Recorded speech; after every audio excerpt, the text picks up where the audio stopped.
Okay, cool. So my name's Riley. I work on a project written in Rust called Nushell, and I live in Vancouver, so hence I'm at this meetup. Today I'm going to talk a little bit about what Nushell is, why it's written in Rust. I'll give you a demo, and then there'll be some time at the end for questions. I think the whole thing's going to only take like 10, 15 minutes. I'll try to keep it short. So Nushell is a command line shell. It's an interactive program that you run in your terminal, just like Bash or Fish or PowerShell. You type things into it, it gives you back results. But it's also a programming language because, just like you can write Bash scripts, you can also write Nushell scripts. We think Nushell scripts are a little better, but I'll get into that later. And it's an open source project. We're nearly at 20,000 stars, so there's a lot of interest in it, and we've built up a pretty good community. The project itself has been going on for about 3 years now, and the main person behind it is named Jonathan Turner, or JT. JT is a really interesting person. They used to be in charge of TypeScript at Microsoft, and now they're on the Rust core team, so really good person to talk to about programming language design. And in addition to JT, there's a sort of a core team of Nushell. It's about 10 people, including me. We just sort of work on, issues and design and, whatever needs to get done to make Nushell good. So you might wonder, why we're bothering with this, because there are a whole bunch of command line shells out there already. And we think that the command line shell is great. People can be really productive with it, but it's got some problems, and a lot of them are mostly just sort of historical accidents. For example, if you're using a Unix shell, or a POSIX shell like Bash or ZSH, pretty much everything is text.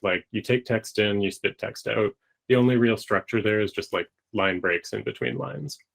And that makes a lot of common data manipulation tasks kind of a pain, because you have to do string parsing and things all the time. You have to write little AWK scripts, all that.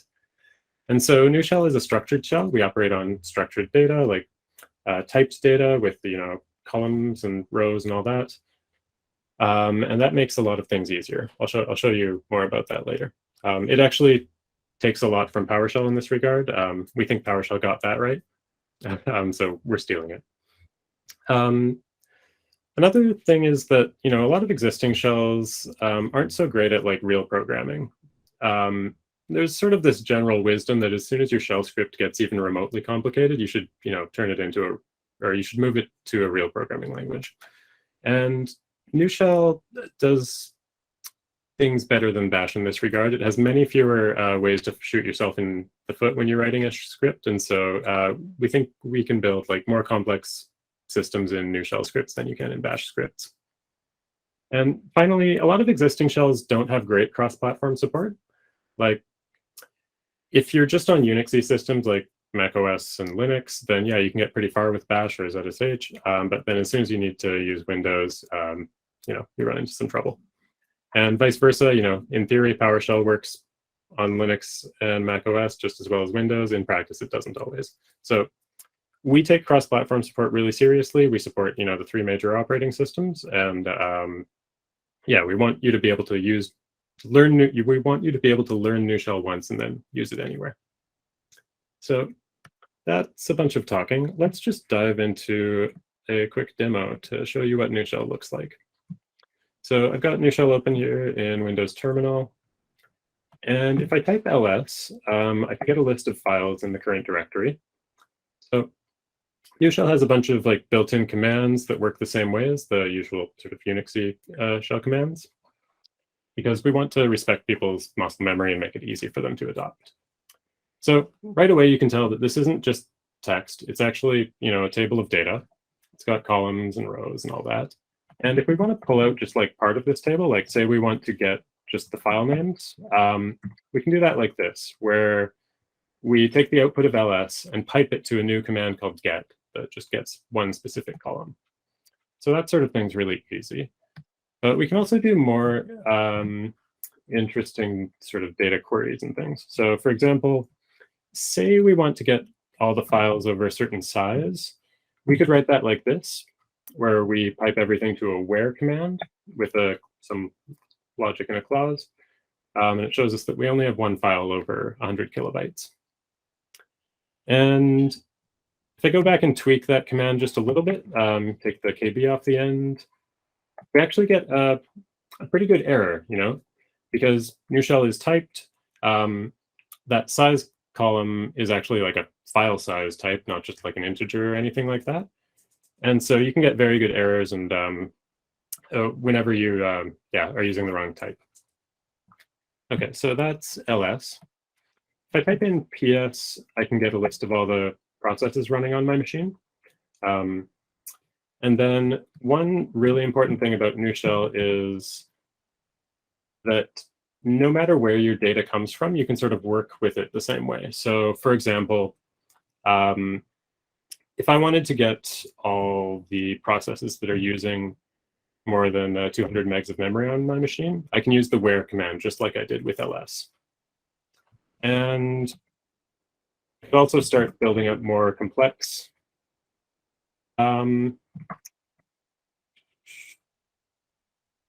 sorry, getting a notification here. I could also start building up some more complex pipelines if I wanted to. Like say we wanted to sort by memory usage, we could do that. Sort by has a flag called R or reverse to reverse things. And if I just get the first 10, then boom. We've built up like a pipeline pretty quickly that shows the top 10 memory hogs on my system. So yeah, you can quickly work with data in really convenient ways like that. And you can also bring in data from files. So for example, I've got a cargo.toml file here. That is just the cargo.toml from Nushell, actually. I copied it over. And if we want to work with it in Nushell, we can use the open command, which basically takes a file and then like tries to guess at its format using the file extension or whatever, and then parses it and converts it to a Nushell table. So it's done that there. And then if we want to say, maybe we want to drill down into it a bit, we can get information from the package section that way. And then we can also use this like little dot operator here, type package.version, get like one specific field out of the file. And that sort of thing is really useful when scripting. And that's, sort of a text-based file. You can do the same sort of thing with XML files, JSON files, all of that. But you don't have to just work with text files in Nushell. So for example, I've got this file called chinook.db, and that is a SQLite database that I found online, just sort of a sample database for an iTunes-like app. And if we use the open command on that, then we can see a list of all the tables in there. And we can work with it just like any other Nushell data. So for example, let's go take a look at that media type table. We can see all of its contents like this. We could, start working with it and like slicing it if we needed to. And so that's a really easy way to bring in data from databases. We currently only support SQLite, but we are looking into Postgres and all the others. Just need to find the time. And I've been showing you these sort of like Nushell query language commands like get and where and sort by. And those work pretty well for most cases, but sometimes you need to drop down to like a more domain-specific query language like SQL. So for example, if I had a SQLite database and I needed to write like a complicated SQL query against it, I could use this db query command to write just arbitrary SQL that gets executed against the database, and then the results come back as a Nushell table. So we're pretty flexible that way. And then, yeah, one more. So just to really drill home the point that, you can use data from anywhere, we also have this fetch command. So what it does is it performs an HTTP GET, and then it sort of parses the results to a Nushell table. So for example, GitHub has this API where you can sort of get information about repos. We can query it, get the JSON response, parse it, and then we get some information about the latest release of Nushell that way. And so I could do things like write a slightly longer command pipeline that drills into that, select some data, does some sorting, and that will show me some information about download counts for the latest version of Nushell. So I use this sort of thing all the time as sort of like a replacement for Postman, but also to keep tabs on things like this for Nushell. So yeah, that's kind of like the interactive side of Nushell. I'd like to talk a little bit about the programming side as well. So for example, let's say we wanted to define a variable. We can do that with the let syntax. It's pretty familiar. We can define a variable named city here. And then if we want to refer to it, we can just use the $sign and get the results out. And then because data in Nushell is typed, you can actually take a look at the type of anything quite easily. If you just pipe something to this describe command, it'll show the type. You can see that that's a string, as you would expect. And then we can also start defining custom functions. So for example, here's a function called hello that'll just say hello to whatever name you give it. It's got a single parameter here, just called name. And we could give that name parameter a type if we wanted to, of type string, but we don't have to. That's sort of a nice influence that JT took from TypeScript, where it's gradually typed. You don't always have to define types unless you want to. So let's define that, and then we would call it just by typing hello and then Meetup as the argument, and it says hello Meetup. So super easy. I define little helper functions like that all the time when I'm working in Nushell. And if you want, you can also sort of put them in your config or your profile so that you have custom functions available all the time, or to persist them, basically. And then let's take another look at the files in here. We have a file called hello.new, which is a little script I wrote. It's basically the same thing as that custom function I just defined, but in a file. And then if we wanted to invoke that script, we could type hello new, then the file name, and then give it an argument. So hello, Vancouver. And yeah, that's sort of the programming side of New. There's more to it for sure, but yeah, it kind of works like you would expect. I find myself writing like little Nushell scripts all the time. And so Nushell is still under pretty heavy development. It is changing all the time, but it is stable enough for most people to use as their daily driver, I think. I've been using it as my primary shell for the last 4 months or so, and it's been going pretty well. And I'd also like to show you a bit about the future of Nushell. So one thing we're experimenting with is a GUI for Nushell. So this has all been in the command line, but we also think that we can do some interesting things with a GUI version. So this is a application that we wrote using Tori. So it's Rust on the back end and then web technologies on the front end. And we're just sort of seeing what can we do if we take the core engine of Nushell and strap it to a UI. So it's really early days, but so far it seems promising, and yeah, keep an eye on this space. Okay, so let's go back to the presentation. Because this is a Rust meetup, I should probably talk a little bit about why we use Rust. And the obvious answer to that question is, because JT is on the core Rust team. So he likes Rust and he chose it.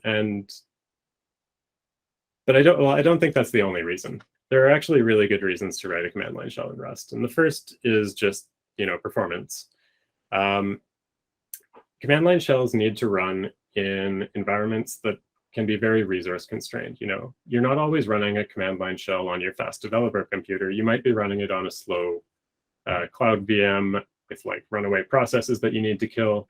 And the shell needs to respond and use very few resources even in those situations. So Rust is a great fit for that. And then second, like I touched on earlier, Nushell needs to support multiple operating systems, and Rust has great cross-platform support. I've been really impressed with the standard library and the wider ecosystem of crates.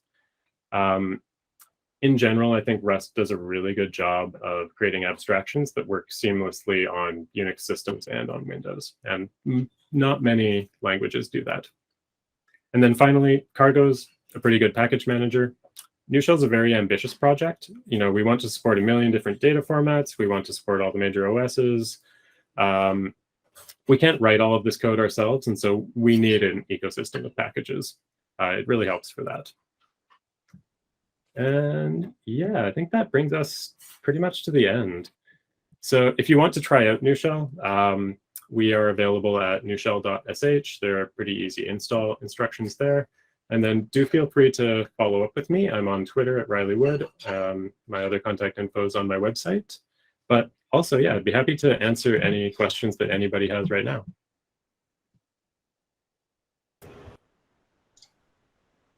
A question from Jay. Hi, all right. I'm aware that people in the Rust community are actively writing commandlets to replace existing Linux commands. And your team is developing a Nushell to kind of do the thing in a wholesale fashion. So there are two paths. One, replace existing commands with newly developed commands written in Rust. Two, use Nushell as wholesale replacement of existing Bash. So how do you see these two approaches? I think they're both valuable. So one thing I didn't touch on is that Nushell can invoke any command on your system. It can run any executable on your system, just like Bash or PowerShell or whatever can. And so Nushell can take advantage of those new fancy commands that are written in Rust. It's trying to interoperate with them as well. I think Nushell's main value is really in the structured data aspect of it. Yeah, if you just working, like building up pipelines of structured data is just so much less error prone than working with plain text all the time in my experience. And that's sort of our main selling point. So, yeah, Linux was built, everything is file at its birth. And your team is introducing the manipulating data as object idea. So let's jump to 5 years down the road. The new kernels like Zircon, those microkernel things gets mainstream in globally. And how does Nushell fit in the big picture? You know what? I'm not sure. I'm not very familiar with Zircon. That's the fuchsia thing, right? Yeah. I don't know much about it. I imagine programs will still be, reading data from standard in, writing data to standard out for a long time, and Nushell fits pretty well into that world. We just sort of add an optional layer of structure on top of it, if you want. Okay. Does that answer your question? Kind of. Thank you. So can Nushell run existing Bash scripts? Yes and no. You can just type in like Bash, and then your script name, and then just start up an instance of Bash to run your Bash scripts that way. But Nushell cannot itself interpret a Bash script, right? It doesn't know enough to do that. Okay, yeah, because I have a lot of projects where all my coworkers they want to use Bash scripts, and I can't exactly like push them to use Noon everywhere. But yeah, totally. And so it's super easy to just like launch an instance of Bash, but yeah. I have something to say about this. Bash scripts are the worst, and reverse compatibility with Bash would be evil. Morally. I agree. I don't know. I feel like it'd be a good way to drive adoption, though. That's the devil talking. Yeah, it might be an interesting feature, but at the same time, just like typing in Bash and then your script name is super easy. So I don't know what we would do on top of that.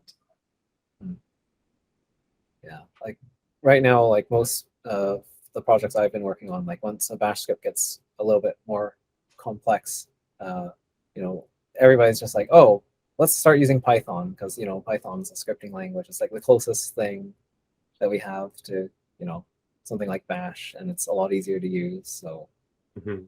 I don't know like how easy it is to like convince people like, hey, why not try Nushell? It's also cool.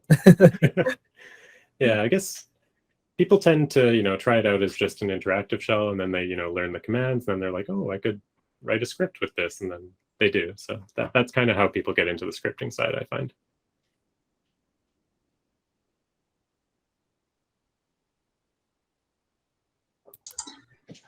Riley, is there a way to take purely free text output and try to attempt to parse it as a table? Is there some kind of built-in that helps you try to implement a parser, or just does some basic heuristics or something to parse? Yeah, free there text? is. We've got a command called detect columns, which just sort of takes plain text in, tries to do the right thing. It doesn't always do the right thing, but you can give it some hints, like tell it to, hey, skip the first 4 rows or whatever like that. It could use some work for sure. And if that doesn't do the trick, you can also use some of like Nushell's built-in string manipulation commands, like string split or like substring or whatever. It's not as pretty, but yeah, there are a few ways to do that. Riley, has your team compared PowerShell and Nushell in the performance of manipulating objects? I don't think we have. If I had to guess, I would say that, well, Nushell starts up a lot quicker than PowerShell. PowerShell is like, it takes forever to start up. And so if you're doing something like really short-lived, Nushell probably outperforms it. On the other hand, Nushell is relatively new. It is interpreting Nushell script. It's not a sophisticated JIT compiler like the .NET. So for really serious work, I would expect PowerShell to be faster. Okay. Just because Microsoft has poured $1 bajillion into optimizing the .NET JIT compiler. Got it.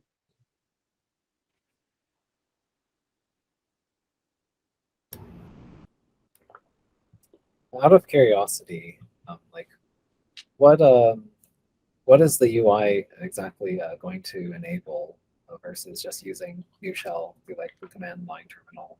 Yeah, that's a good question. A couple things. So one is just like sort of viewing data that's not easy to view in the terminal. Like I should have showed you, like you can actually type in like open foo.jpg and it'll show an image in the GUI.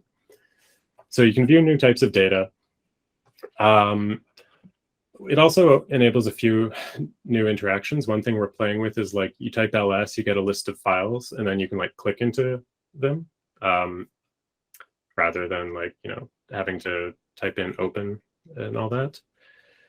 So potentially just faster way to navigate around your system and drill down into databases, drill down into files, all that.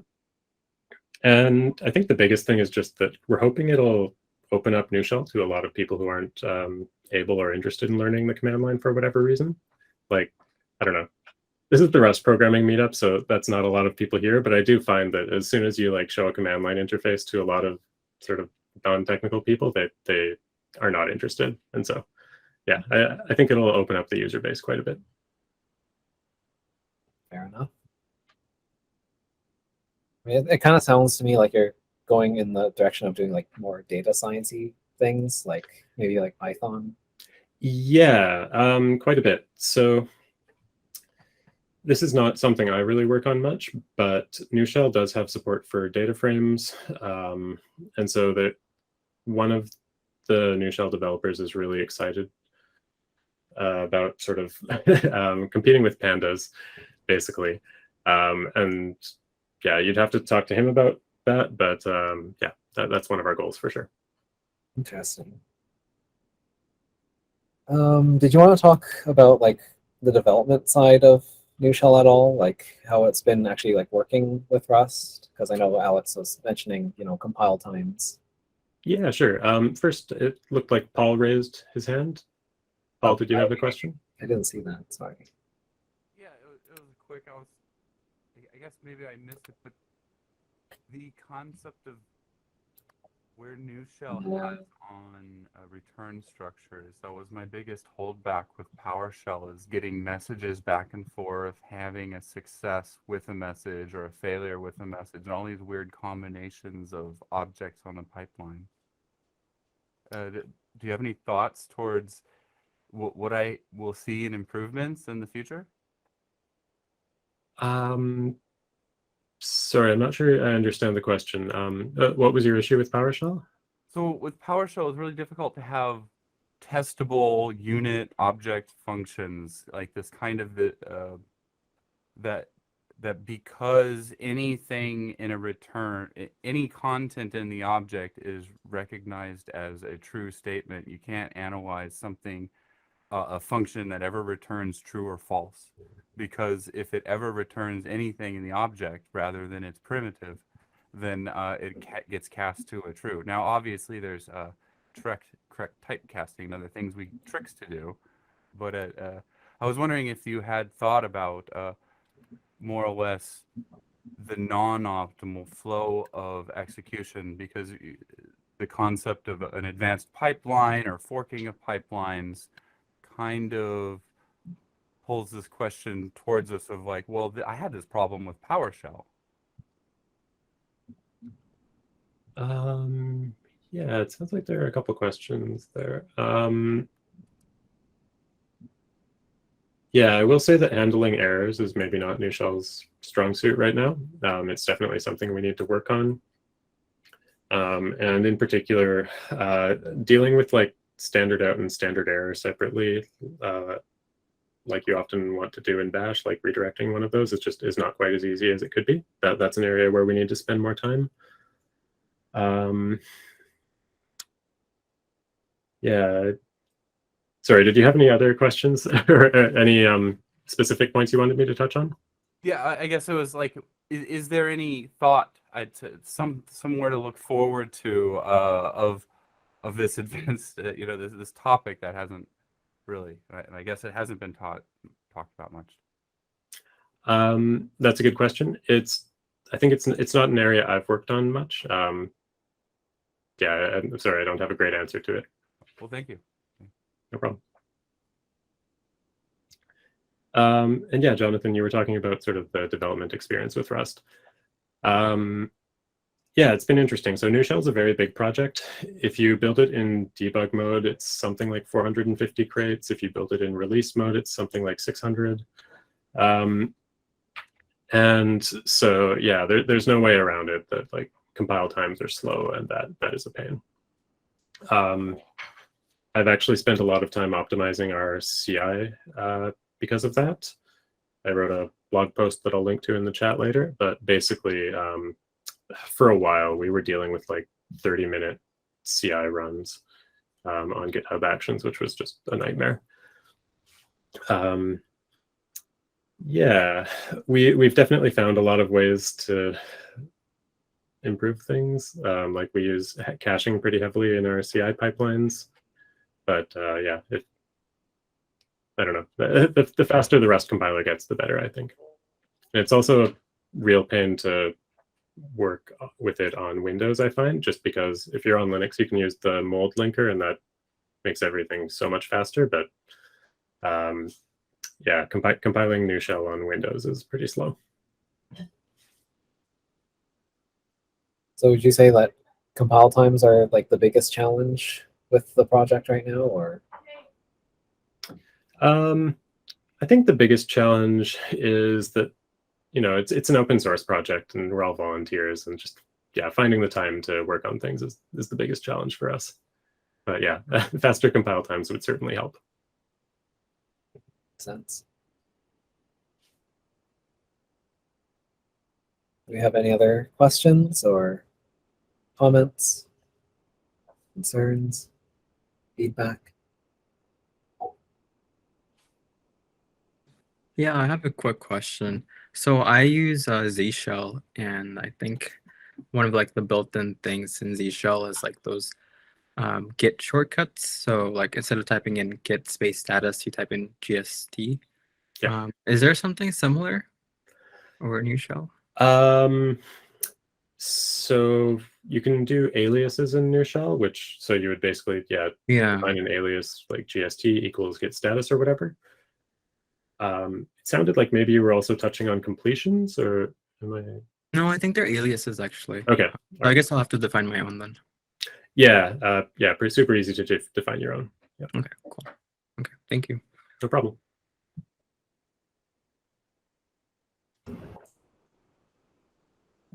Anyone else? Going once, going twice. All right. Okay, well, Thanks for all the good questions. thank you, Riley, for the very interesting talk on Nushell. I definitely think I might actually pick it up. Hopefully, it doesn't get in my way or anything. It sounds like it's been going well for you, though. So Yeah, these days it's pretty good. cool. Yeah, because like if I'm gonna pick up a new shell, I'm just like, I want to be able to make sure that I can use it for everything that I need to, and it's not gonna cause problems when I'm like working on something with someone else, and we're like pair programming, and then they're like, oh yeah, just run this, and I'm just like, uh-oh, I can't do that. Everything's broken. So yeah, there's definitely a little bit of risk there. But if it's going well for you, then I might actually give it a shot. So next, I wanted to talk a little bit about leadership. So again, we're looking for more leaders in the Rust community to step forward and try their hand at helping run the Rust meetups here in Vancouver. So if you're interested, get in touch. You can message me on Meetup. You can email me. We're kind of looking to actually have like a physical space. So I've talked a little bit about this during the last meetup, but we're kind of aiming for a hybrid model where people can attend remotely if they want to, if they're not comfortable coming in person, or they could actually come meet up physically if that's what they prefer. But we currently just don't have the office space. Like my office is currently undergoing renovations, so we just don't really have the space. I guess alternatively, if anyone wants to offer like an actual meetup space where we can hang out physically, then yeah, feel free to let me know, and maybe we can arrange something there. But yeah, other than that, just the usual call for participation. So if you've got an idea for a talk that you're interested in doing here at the meetups, then let me know, and I can schedule you in for something.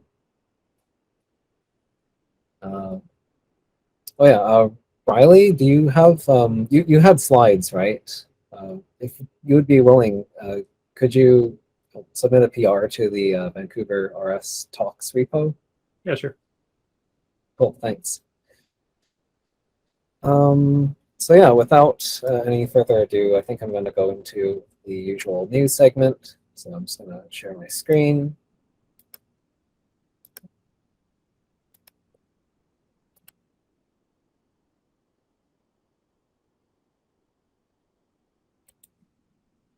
Great. So the first story that I picked out was this ferrocene language specification. This one seems pretty interesting. So it looks like Rust, or at least like some subset of it, is going to be getting a specification finally. I know there's been a fair number of people who have been kind of staying away from Rust because it doesn't have an actual like formal spec, and now it looks like there's something in the works here. They've given a small sample of what it'll look like, but it seems like they're going to publish an initial draft in so sometime during the summer. I don't know what that means exactly, but I thought that was pretty neat. And the only other story that I had was this one about the dependency graph vulnerability alerting support for Rust on GitHub, because I actually got hit with like, I think 20 or 25 like alerts from GitHub recently, and I was kind of freaking out. I was like, how is this happening? Like, why? Where's this coming from? And yeah, it turns out that they just added support for this, and that's why that's happening. And luckily, it was just like a bunch of old projects that I've kind of abandoned on my GitHub. But yeah, it's nice that they actually have support for this now, and you actually get alerts for this. It sounds like it only checks transitive dependencies up to like 1 level deep, from what I've heard. Like, it doesn't actually scan the entire tree. So there's probably more alerts to come if they add support for scanning the entire tree. But I'd say like this is already a first good step. So yeah, that's pretty much it on my end. As usual, I'll be posting the links to the meetup after the event. And yeah, now we can just chat about whatever else that we want to chat about. So I don't know if anyone has any stories that they want to share or any comments.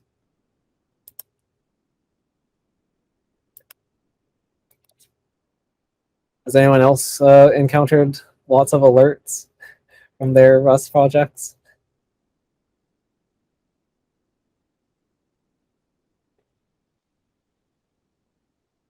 No? Yes? Okay, if no one has any other comments, then I guess we can end the meetup a little bit early. So yeah, thank you all for coming, and I hope to see you at the next meetup. The recording will be posted to this meetup event once I've finished editing it. So that'll probably be sometime this weekend.